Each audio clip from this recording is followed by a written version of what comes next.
Welcome to the deep dive. Today we're looking at something pretty significant happening over at the Potter's House of Dallas. Bishop T.D. Jakes has made this announcement about the future leadership there, and it's not just a standard handover. Our source for this is the transcript from Bishop Jakes' announcement video right from their YouTube channel. It shows this is really a carefully planned multi-year thing focused on legacy. It really is. And what jumps out right away is the time frame. Bishop Jakes says he's been thinking about this, planning it for about 6 years, and specifically talking with Pastor Toure and Pastor Sarah for that long too. I mean, thinking 6 years out for a leadership transition, especially in, well, a huge church like that, that's quite strategic. Yeah, it really suggests they thought through all the complexities, right? Not just picking someone, but preparing them. Exactly. It's about mentoring, integrating them gradually. It feels like a very managed evolution, not just a decision. And you mentioned his motivation. It seems deeply tied to that idea of legacy. He talks about worrying that all the work, decades of it might just fade away if there isn't this intentional plan for the next generation. He frames it almost like a generational duty, making sure the impact doesn't just stop with him or his generation. That idea of a generational imperative, it really underscores this concern that, an organization's mission shouldn't just be tied to the founder. Precisely. For something to last, you need that transfer of knowledge, of values, of leadership across generations. It keeps things relevant. And the successes themselves, Pastor Toure and Pastor Sarah, they aren't exactly new faces there.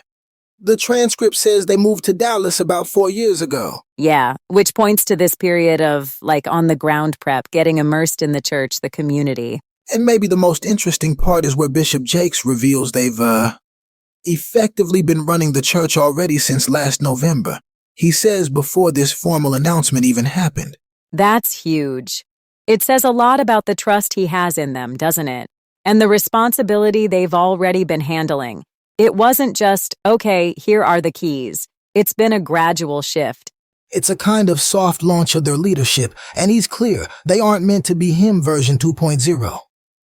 Yeah. He says nobody can replace him, but maybe they can extend the ministry, let him focus elsewhere. So what are the main drivers for him stepping back from the day-to-day stuff? Well, the transcript points to a few key things. First, he really wants to dive into more community work while he still feels he has the energy for it. Okay. And second, he wants to prepare the church for challenges down the road. Things that might need more than just, traditional Sunday sermons. He also gets quite personal, doesn't he? Mentioning that heart attack he had on stage. Yes, that's a really poignant detail. It sounds like it made him think hard about ensuring the congregation wouldn't be left without leadership if something happened to him. A real human moment. A reminder that even leaders face these vulnerabilities. Absolutely. Yeah. It connects to another point he makes, maybe the hardest part of leadership sometimes, knowing when it's time to, let go, to make sure the work itself, the mission, can keep going strong, prioritizing that over staying in control. So looking forward then, what's the actual vision? The announcement lays it out pretty clearly. Becoming a multiracial, multi-generational, interdenominational church of the living God. Yeah, let's break that down a bit. What's the weight behind each of those terms? Okay, so multiracial. That clearly points towards building a diverse congregation reflecting the community. Pretty straightforward. Multi-generational, that's about making sure they're engaging everyone, all ages, different life stages, keeping it relevant across the board. And interdenominational. That suggests, an openness, welcoming people from different Christian backgrounds, focusing on core shared beliefs rather than strict denominational lines. It feels like broadening the tent, you could say. Widening the reach. He also makes this link to Jesus' teaching, right? About meeting practical needs, food, clothing alongside the spiritual stuff. Yeah. Which has that maybe expanding their outreach, their community programs, a more holistic approach, perhaps? Then he uses that biblical analogy, the planting and watering one from 1 Corinthians. Right. He sees his work, nearly 50 years of it, as the planting phase. Now he's saying it's time for others, to do the watering, the nurturing for the next stage of growth. For anyone not familiar, the idea there is different people have different roles, but God brings the growth. Exactly. One plants, another waters. It's a team effort across time, and he directly mentions needing fresh vision, fresh blood, adapting to a changing world, mentioning technology specifically. Recognizing that how churches connect is evolving. Definitely. He even mentioned the theme changing of the guard came up at a recent event they held and that they plan to make this official around the church anniversary. So it's all very phased, very deliberate. Okay, let's pivot to Pastor Turi and Pastor Sarah. What was their response based on the transcript?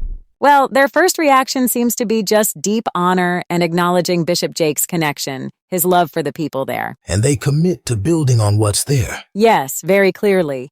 They list these core values: humility, prayer, integrity, holiness, sacrifice.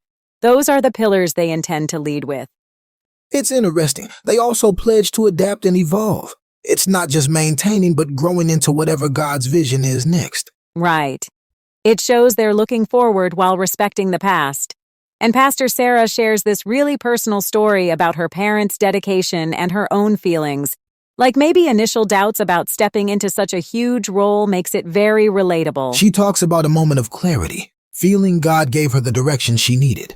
Described it as a GPS. Yeah, like finding divine guidance. It really emphasizes the faith aspect driving their decision. And it seems they're focused not just on the current members, but future ones too. Definitely. They talk about seeking God's will and considering the needs of people who aren't even there yet. It's a very long-term, outward-looking perspective. And their vision for impact seems pretty broad beyond just Dallas. Oh yeah, they mentioned Texas, Oklahoma, Nevada, even nationally. They believe the congregation collectively can make a big difference. Pastor Sarah used that image of Mary Magdalene at the tomb, the mix of great fear and joy. That really captures the feeling of a transition like this, doesn't it? It really does. That tension between the weight of it all and the excitement for what's new. And importantly, they both circle back to acknowledging the foundation Bishop and Mrs. Jakes built, promising to build on it. Respect for the legacy is key. Bishop Jakes also brings in another biblical reference from Malachi about turning the hearts of fathers to children and children to fathers. How does he connect that? He frames this whole transition as part of that divine sequence, a natural God-ordained progression between generations. So he sees it as collaboration, not just replacement. Exactly. He pictures this blend, the wisdom and experience from one generation mixing with the energy and innovation of the next. He even calls the Potter's house a blended family and draws a comparison to the Roberts family. Right.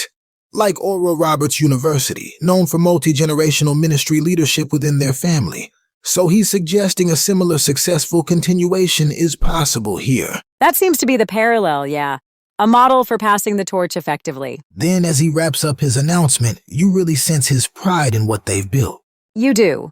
He mentions specific things like owning 1,000 acres in South Dallas, maintaining integrity.